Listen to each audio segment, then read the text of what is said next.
relève les affligés,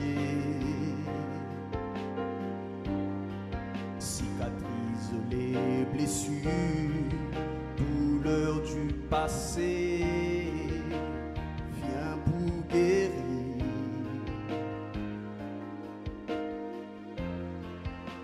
Souffle esprit,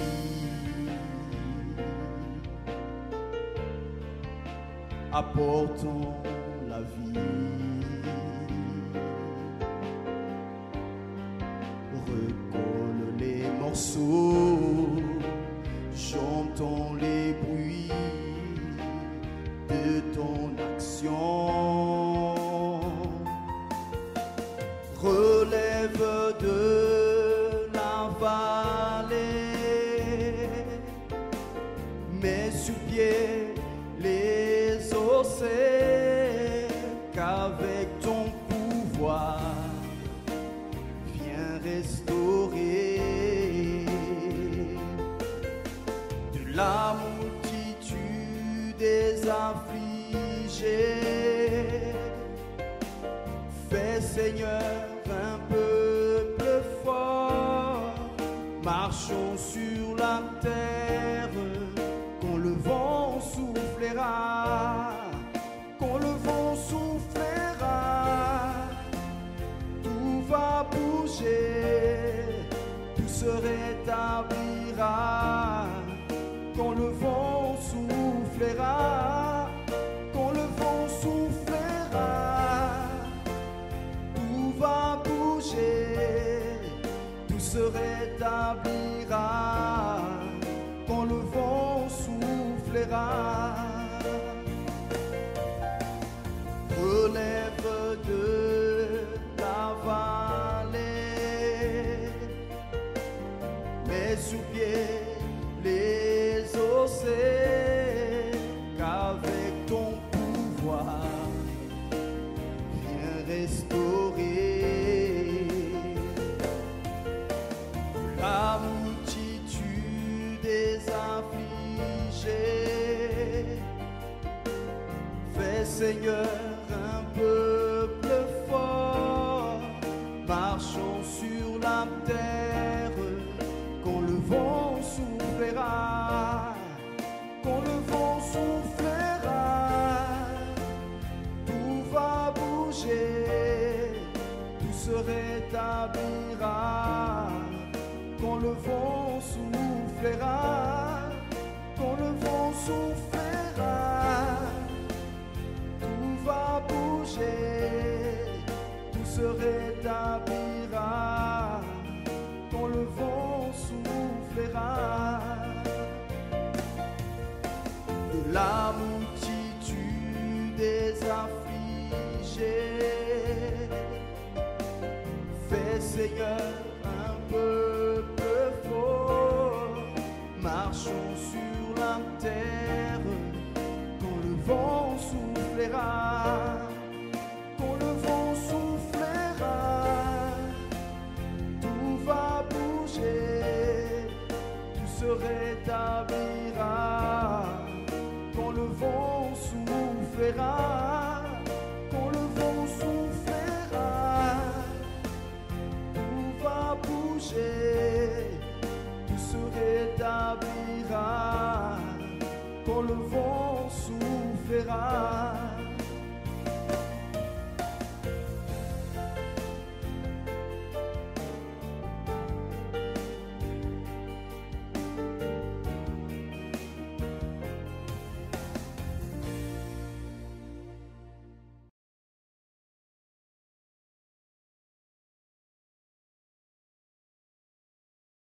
Une parole de foi, une parole de vie, une parole d'espoir.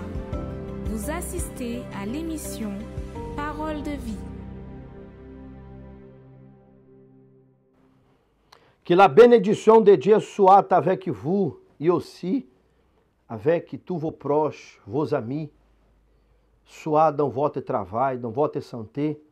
Que la bénédiction de Dieu soit dans toute votre vie. Vous savez que Dieu est capable de transformer notre vie. Dieu est capable de nous retirer de n'importe quelle situation difficile. Mais je voulais commencer cette émission Parole de vie en vous montrant une image. S'il vous plaît, montrez cette image. Regardez bien cette image. Je voulais commencer l'émission Parole de vie et vous montrer cette image. Regardez bien l'image.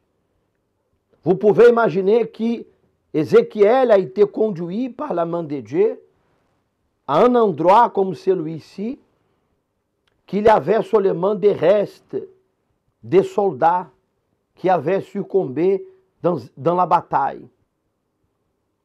Un peuple qui avait succombé dans une bataille.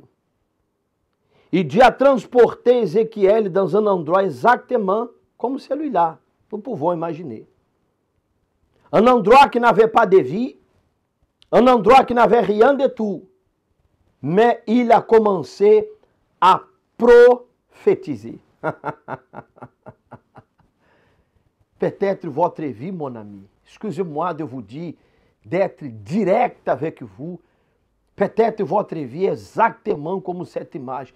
Revenez avec l'image, s'il vous plaît. Peut-être votre vie est exactement comme cette image. C'est exactement comme ça votre travail. Peut-être la santé est comme ça. Le mariage, vous avez un mariage d'apparence.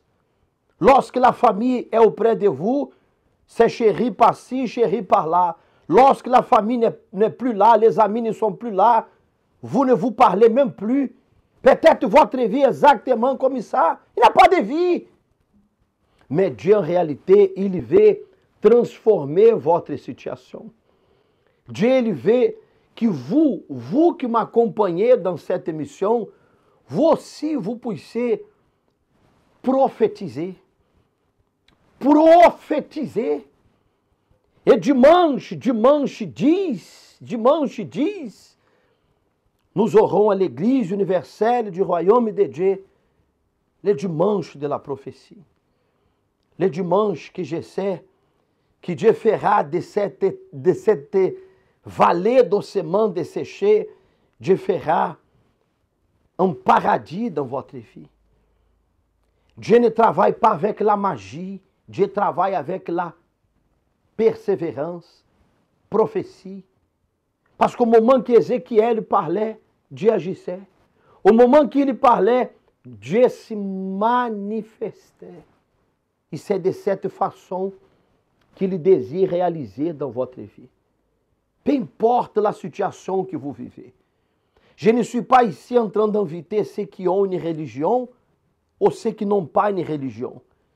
Je vais inviter plutôt à tous ceux et celles qui se sentent fatigués. Vous qui vous sentez fatigués, vous que votre vie se trouve exactement comme l'image que je vous ai montrée tout à l'heure, au milieu d'une vallée qui n'a pas de vie. C'est à vous que Dieu désire transformer. C'est à vous que Dieu désire se manifester et vous montrer qu'il y a une solution. Qu'il existe une solution lorsque nous croyons. La chanson que vous avez accompagnée tout à l'heure, c'est une chanson que nous chantons ici à l'Église universelle du royaume de Dieu, qui dit comme ça: lorsque le vent de l'Éternel va souffler, tout va bouger. Lorsque l'Esprit de l'Éternel va rentrer, tout va bouger. Tout va se rétablir. Tout changera. Tout sera transformé. Mais il manque le souffle de vie. Il manque donner une opportunité à Dieu. Parce que peut-être vous avez donné l'opportunité à tant de personnes que vous avez été frustrés, vous avez été trahis, vous avez été déçus, peut-être vous avez votre cœur qui a été sali à cause de cet excès de confiance que vous avez fait à quelqu'un. Et voilà la situation de votre vie qui parfois est difficile. Vous allez acompanher le témoignage de quelqu'un qui a donné une opportunité à Dieu. Vous allez acompanher le témoignage de quelqu'un qui a donné une chance au Seigneur. A donné une opportunité au Seigneur d'agir dans sa vie au moment qu'elle prophétisait, au moment qu'elle parlait. Et aujourd'hui, ce témoignage, c'est pour vous montrer, mon ami, qu'à vous aussi, il y a une solution. Accompagnez ce témoignage. Avant, j'étais une jeune dépressive qui était instable financièrement et aussi avec aucune perspective de l'avenir. J'étais vraiment une jeune qui ne dort pas la nuit, que la lumière de ma chambre devait rester allumée parce que j'ai vécu une dépression. L'élément déclencheur de cette dépression, c'était pour un blocage administratif et aussi une déception amoureuse.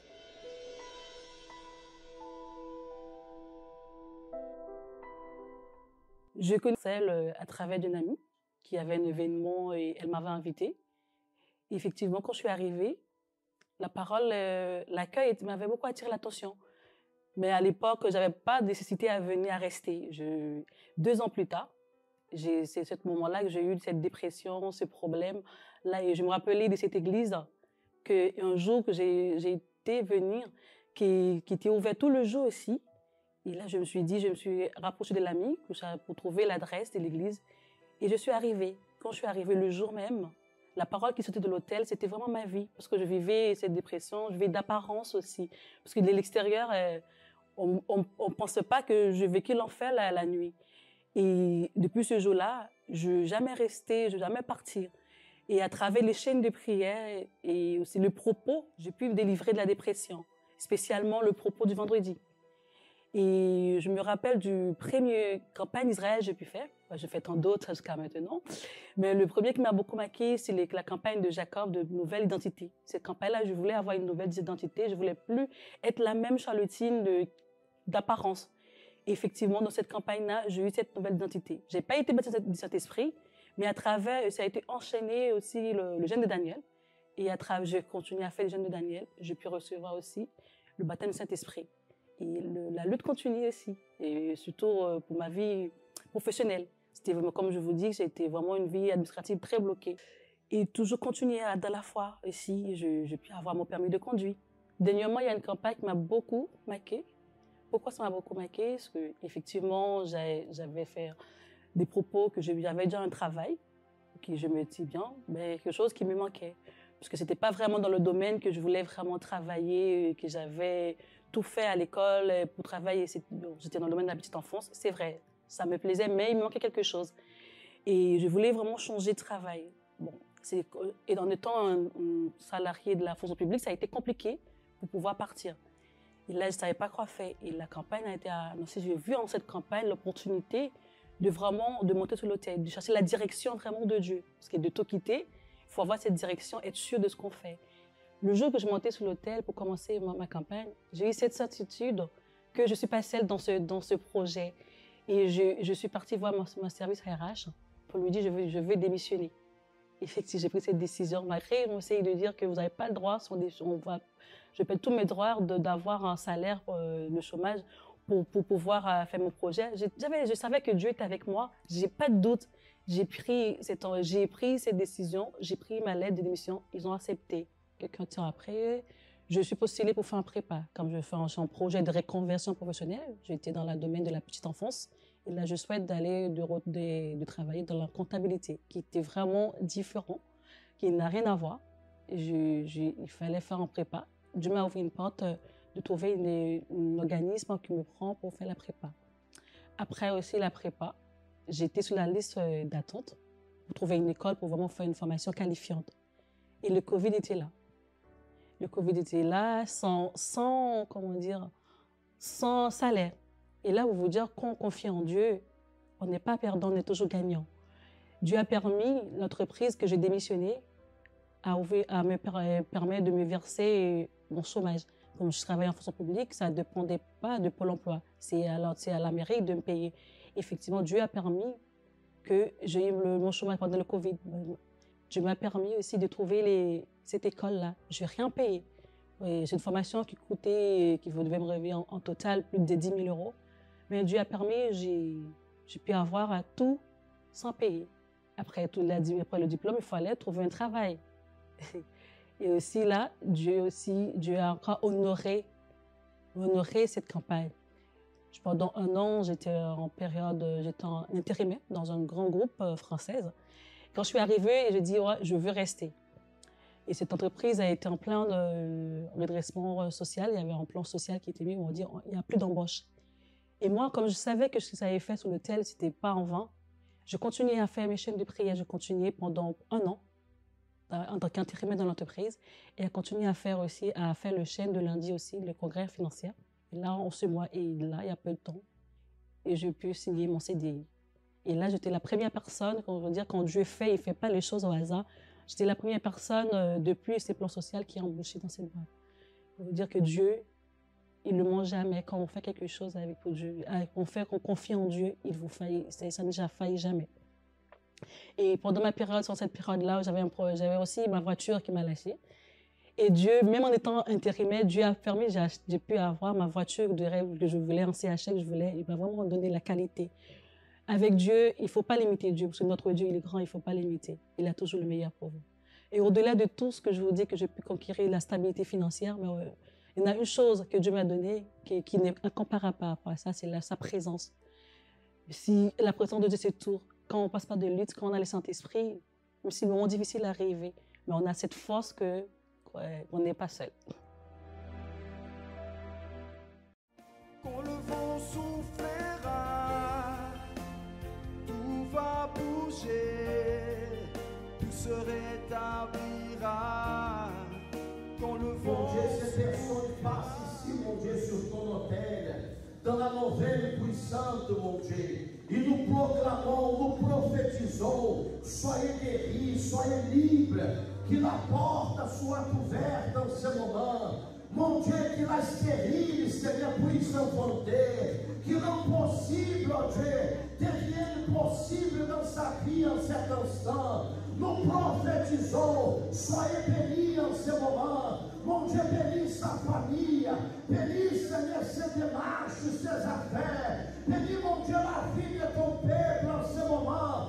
Nous prophétisons, nous déclarons la victoire. Nous déclarons que ces personnes, elles soient libres, Seigneur. C'est l'estomac qui m'avait amené ici, là. Parce que j'ai traîné avec ça plus de 4 ans. Je parlais dans les églises, j'ai fréquenté plusieurs églises, sans guérison. Après un jour, il y a une sœur qui m'avait invité. Mais vous aviez quoi à l'estomac? Douleur, c'était quoi? Et je ne mangeais pas. Dès que je mangeais rame, l'eau, je rame, le piment, alors non, je ne touchais même pas. On m'a amené dans les hôpitaux, rien. Chez les langas même, rien. Et vous êtes arrivé à l'église universelle du royaume de Dieu. Oui, qu'est-ce que vous avez fait? Vous avez mis votre foi en action pratique. Et alors, aujourd'hui? Aujourd'hui, je suis guérie, je mange tout. Piment aussi? Le piment, je mange beaucoup même.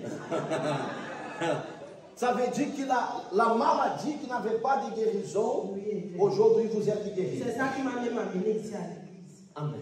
Madame Hortense, guérie du cancer dans le cœur. Oui, du cœur. Vous avez passé combien de temps avec ce cancer? J'ai fait 5 ans. 5 ans? Oui, de 2011 jusqu'à 2018. Qu'est-ce que la médecine disait au sujet de ce cancer? Il n'y avait pas de solution parce qu'il fallait faire une greffe de cœur. Quand j'ai vu qu'il fallait faire une greffe de cœur parce que à chaque rendez-vous, après 10 jours, j'ai dépensé 300 000 francs et l'ordonnance faisait 80 000.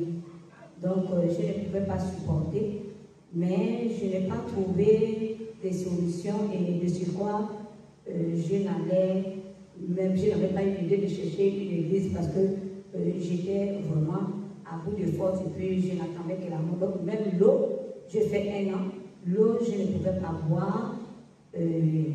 Et la nourriture, je ne mangeais pas. Donc, je suis venue à l'église étant morte. J'étais vraiment les os seulement. Donc, j'avais moisi et ça continuait comme ça. Quand le médecin m'a dit, mais non, je ne peux pas te cacher, tu as une tumeur au niveau du cœur, mais comme ça fait en forme d'ampoule, quand l'ampoule sort, ça rougit. Quand ça devient, s'il n'y a plus dedans, ça se perce. Ça laisse une blessure à l'intérieur de mon cœur, mais c'était caché par les poumons. On a cherché, on n'a pas trouvé. C'est quand je suis allée faire maintenant le scanner, c'est là où on a trouvé. Et à partir de là, il m'a dit, ce n'est que le traitement, sauf on peut te faire une greffe de cœur au niveau de Paris, mais il faut chercher un donneur, il faut chercher quelqu'un pour t'accompagner aussi, et tout ça. À partir de là, je dis, ah mais comment ça? Je vais trouver un cœur pour qu'on puisse me remplacer un autre. Et c'est quoi, Seigneur? J'ai commencé à fléchir mes genoux depuis ma maison. Et là, j'habitais à Kanda. Donc, depuis là-bas, j'ai commencé à fléchir les genoux. Vous êtes arrivé à l'église universelle du royaume de Dieu avec un cancer dans le cœur.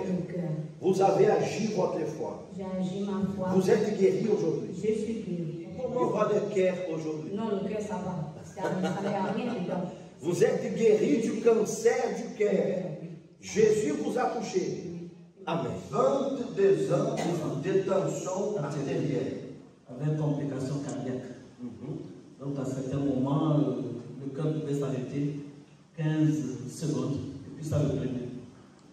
Et on m'a fait faire des examens approfondis pour aller chercher la cause. C'était il n'y a pas longtemps, à peine 6 mois. Il m'a fait porter un appareil que j'ai ramené avec moi. Pendant 3 jours, j'ai ramené l'appareil a détecté qu'il n'y avait plus rien. Le cœur était revenu à la normale, la tension était revenue à la normale. J'avais témoigné ici. Dieu vous a guéri depuis 22 ans. 22 ans, vous aviez ces problèmes et aujourd'hui vous êtes libre. Je suis libre. Vous appelez comment? Je me prénomme Madame Ornella. Madame, le problème que vous aviez, c'était lequel? Lorsque je suis arrivée à l'église universelle, j'avais déjà fait beaucoup je suis rentrée dans beaucoup d'endroits et à l'hôpital, le médecin m'avait déclaré que j'étais stérile, je ne pouvais pas enfanter. Et lorsque je suis arrivée, j'avais vu un homme de Dieu, je suis venue, je l'ai rencontré et il m'a juste donné une parole. Qu'est-ce que réellement vous croyez? J'ai dit, pasteur, je crois. Est-ce que tu crois que Dieu peut te délivrer de ça? Je dis, pasteur, je crois. C'est comme ça qu'il m'a donné une chaîne de prière. Et j'ai commencé à suivre la chaîne de prière. Je suivais toujours. J'étais toujours persévérante dans la foi, dans les propos que je faisais.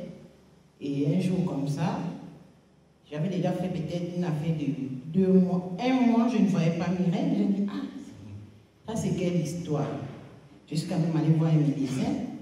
Et lorsque j'ai vu le gynécologue, il m'a dit, on doit refaire une écho pour voir réellement s'il y a quelque chose qui ne va pas. Et lorsqu'il m'a fait l'écho, il m'a dit, madame, vous êtes enceinte. J'ai dit, j'ai dit au docteur, Seigneur, docteur, moi je suis pas enceinte, comment je peux être enceinte? Puisque un docteur m'avait déjà déclaré que j'étais stérile, je ne pouvais pas enfanter. Mais comment ça se fait-il que je suis enceinte? Il est le médecin par excellence, il a opéré et aujourd'hui j'ai accouché. Mon fils aujourd'hui a 6 ans, ça fait longtemps que j'ai témoigné ici. Aujourd'hui il a 6 ans. Madame qui était stérile aujourd'hui est mère. Dieu a fait l'impossible de venir. Possible. Dieu vous bénisse.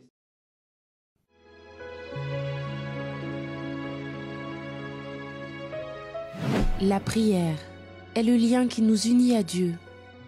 À travers elle, nous nous libérons des chaînes qui nous emprisonnent, de la mort qui nous persécute, et nous trouvons la véritable raison de vivre. C'est le moment de la prière. Nous allons parler avec Dieu. Seigneur notre Dieu et notre Père, Dieu Tout-Puissant, mon Dieu, je te demande en faveur de toutes les personnes qui nous accompagnent, des personnes qui croient en ton nom, croient que tu es capable, croient que toi tu es un Dieu vivant, mais il y a des gens qui ne savent pas, Seigneur, comment faire pour sortir de cette vallée d'ossements desséchés. Alors montre, Seigneur, touche à ces personnes, donne un signe, mon Dieu, guéris à ceux qui sont malades, donne la paix à ceux qui se sentent, mon Dieu, tourmentés, opprimés, déprimés. Relève ceux qui ont tombé, Seigneur, et accorde, Seigneur, la victoire. Je bénis à tous ceux et celles qui nous accompagnent dans cette prière et prépare-nous, Seigneur, pour le dimanche 10 septembre, le jour de la prophétie. que la bouteille d'eau, le verre d'eau soit sanctifié, consacré au nom du Seigneur Jésus. Amen. Grâce à Dieu. Vous pouvez boire un peu de cette eau, s'il vous plaît. Amen. Nous arrivons à la fin de notre émission Parole de Vie. Et comme je vous parle toujours, mon ami, il y a une solution pour vous. N'abandonnez pas. Ne jetez pas l'éponge. Il y a un Dieu qui désire changer et bénir votre vie. Nous vous attendons ce dimanche 10 septembre, soit à 7h ou à 10h du matin. Dieu vous bénisse.